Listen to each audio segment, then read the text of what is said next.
Foundations of Amateur Radio. Amateur radio is an activity that falls between two camps, those who think of it as a service and those who approach it as a hobby. I think that the notion of amateur radio as a service is often repeated, but in my time as part of this community I've seen little evidence of actual service. That said, the idea of amateur radio as a service is often linked to emergency communications. For example, a phrase used by the Wireless Institute of Australia is amateur radio, a trusted partner in emergency response, on a page outlining the long and fabled history of our hobby in service to the community in times of emergency. Mind you, none of them in the past decade. If we look at the idea of amateur radio as an emergency response, what does that look like today, and how might we best be of service?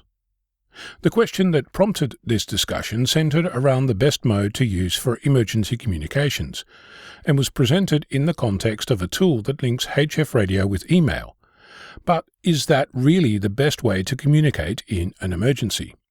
I mean, picture this. You're on a boat in the middle of the ocean. It's the small hours of the morning, you're asleep, and your boat just sailed into a submerged container, and now you're sinking. So the first thing you do is fire up your laptop, your radio, and link the two to send an email over HF to get help? Alternatively, your community has just been hit by a natural disaster, and the power grid went down. And the first thing you do is use as much battery-hungry, complex technology as possible to get the word out? So, until we can send email or a short message directly from our amateur radio transceiver, and I have no doubt that some bright spark is working on that, there are better ways to make contact in case of an emergency. From a mode perspective, at the bottom of the pile is Morse code. I say bottom not because it's a poor way of communicating, but it doesn't require much in order to get working. You could essentially use a car battery and splatter your emergency communications around. One downside is that you'd need to learn Morse code, and while you're in the middle of an emergency is probably not the best time. If you're on a sinking boat in the middle of the ocean, you're likely going to use a HF radio, or an emergency beacon, or even a satellite phone. But if you're on land, dry or not, and if you're not an amateur, your best bet is to find a 27 MHz AM citizens band radio, so you can make enough noise to have people come and find you. The reality, more likely than not, is that emergency services are outside the danger zone waiting for authorities to permit entry. It should be clear by now that there are several levels of emergency communications before we get to amateur radio. That said, if you have an amateur radio, then you're likely going to use voice communications over SSB on HF or FM on VHF or UHF.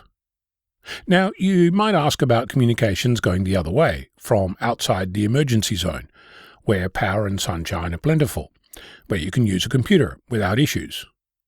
Only thing is that if it's all peaches, why are you attempting to link your radio to HF, when on the balance of probability there's a mobile phone sitting in your pocket?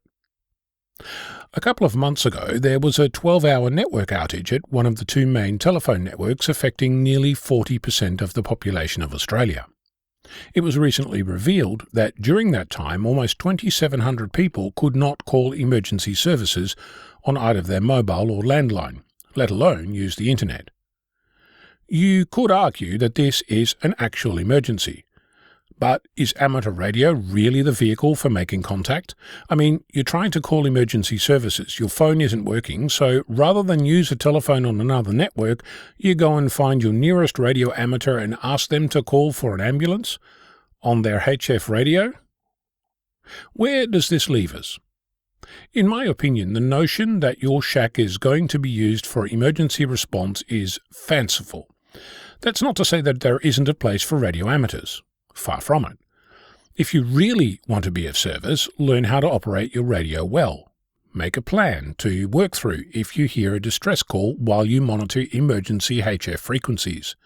Visit the local emergency services to see if they offer training for radio amateurs, and make yourself available in case of emergency, and you're more likely to be of service than if you sat in your shack polishing your valves. If you're so inclined, planning for the next emergency, start asking questions. Find out what the plans are for your emergency AM broadcast network. Learn how things might break, and perhaps then you might consider amateur radio as a service to the community. Just not in the way you might have thought. Next time I'll explore the reality of amateur radio as an emergency response. I'm Ono, Victor Kilo 6, Foxtrot Lima, Alpha Bravo.